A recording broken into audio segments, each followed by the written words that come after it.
50 hamarkadako bere filmak biltzen dituen dokumental bat aurkezten baita. Irudi hauek gure haurtzoroa ekartzen dute gogora. Herriko jaiak, bizikleta lasterketak, pilota partidak, eskual dantza frontoian, bere lanak herri aldakor baten esentzia harrapatzen du. Gure oroimenean bizirik mantentzen dena. Irundarra jaiotzez eta Usurbildarra bihotzez, Juanito Fraisoloko umezurtzegian hasi zen eta hainbat ofiziotan lan egin zuen Aurrezki Kutxa plazan bat lortu aurretik, Usurbilen kokatuz.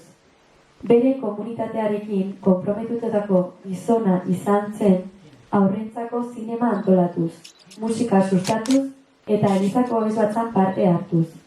Dena ilusioz egiten zuen, alaitasun eta batasun ondare bat utziz.